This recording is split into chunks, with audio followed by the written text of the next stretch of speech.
네, 안녕하세요. 반갑습니다. 오늘은 2025년이네요. 2025년 1월 2일이고요. 긍정학원 118일차 시작하겠습니다.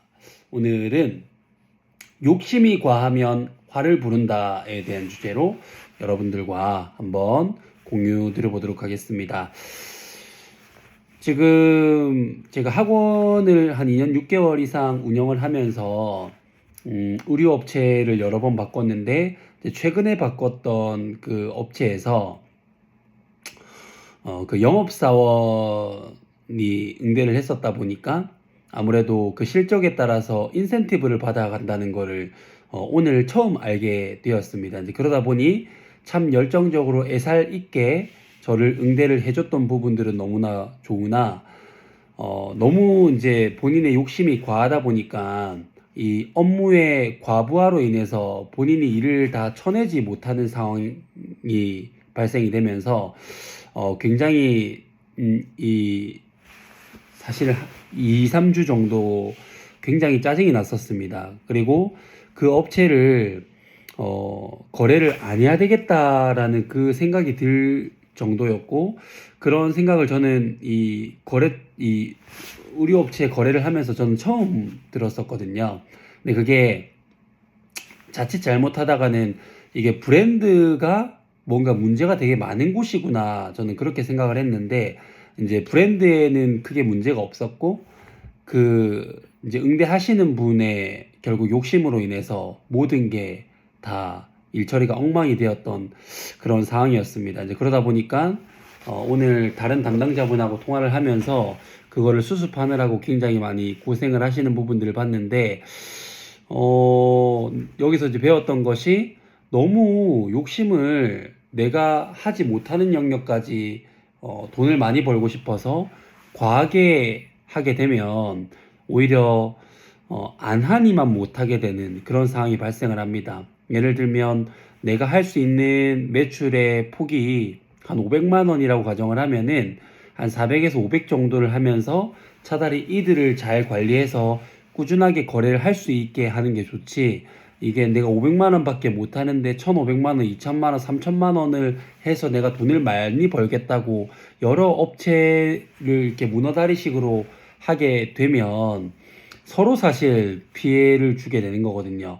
그러니까 저도 이제 짜증을 내게 되면 괜히 오해가 생기고 그 브랜드에 오해가 생기고 여러 가지에 이제 그렇게 되면 그 브랜드가 정말 괜찮은 곳임에도 불구하고 저는 이제 거래를 안 하게 될 그 응대했던 그 직원분의 한 명 때문에 거래를 안 하게 될 것이고, 그분은 돈을 벌어야 되는데 돈을 벌지 못하게 되는 상황이 되고, 그리고 더 나아가서는 이제 다른 곳을 갔을 때도 그 반성을 뉘우치면 되는데 이제 그러지 않게 되면은, 그러다가 보면은 이제 그분이 회사에서 바라보는 사람들의 이제 사회에서 바라보는 사람들의 이제 그분의 이미지가 굉장히 안 좋아질 거고 여러모로 사실 문제가 많이 발생을 하겠다라는 그런 생각이 들더라고요. 그러면서 한편으로는 학원을 운영을 함에 있어서도 아무래도 이제 매출을 올려야 이윤 창출을 해야 학원을 결국 잘 되게 할 수 있는 부분들이다 보니까 당연히 이제 일을 내가 할 수 있는 것보다 조금 더 해야 되는 건 맞지만, 그거를 조금 더 하기 위해서 이제 무리를 하다 보면 오히려 일을 그르치게 되는 그런 상황들이 발생을 할 수 있기 때문에 내가 감당할 수 있는 그런 영역들, 그리고 만약에 평소보다 업무량이 많아진다라고 하면은 놓치는 부분들이 없게끔 하루에 체크리스트를 만든다든지 그렇게 해서 대비를 해야 되지 않나라는 그런 생각을 많이 했습니다. 그래서 이 유튜브 영상을 보시는 분들도 뭐 예를 들면 마케팅 홍보를 지금 저 매출이 안 나와서 마케팅 홍보를 하시거나 뭐 여러 가지 뭐 그런 부분들을 볼 수 있고, 그 다음에 그 유튜브로 또 촬영하시는 분들도 많이 있잖아요.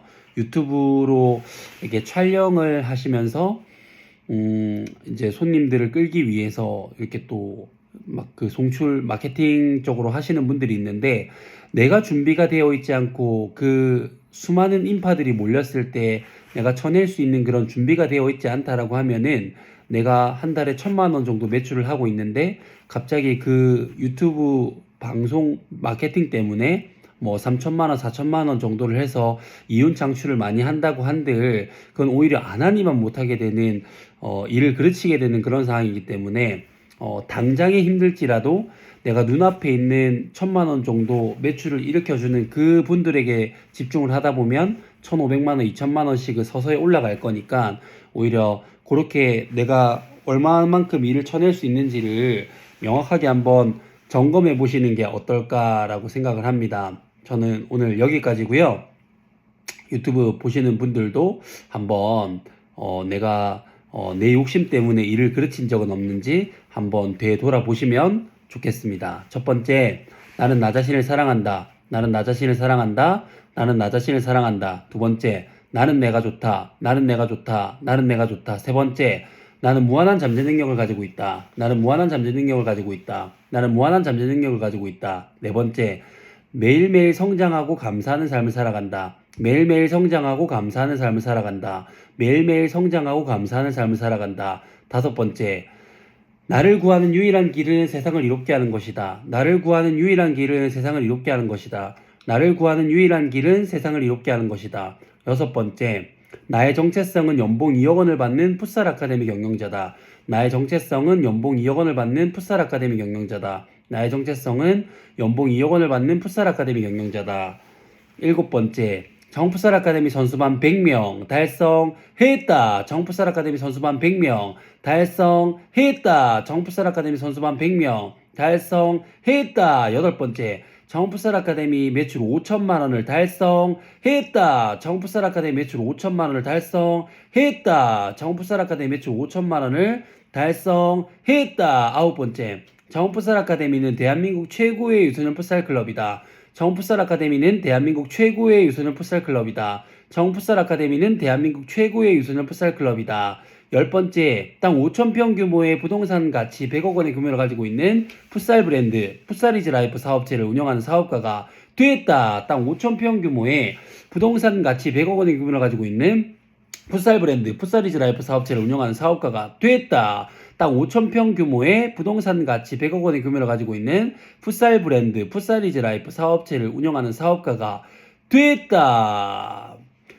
욕심이 많이 생기면 오히려 화를 부르게 되는 그런 거를 내가 깨우치고는 할 수 있는 영역에 그리고 눈앞에 있는 아이들에게 집중을 했더니 정풋살 아카데미 매출 5천만 원을 달성했고 그를 바탕으로 책을 출간했더니 베스트셀러 작가가 됐다. 모든 것이 반드시 다 이루어졌다.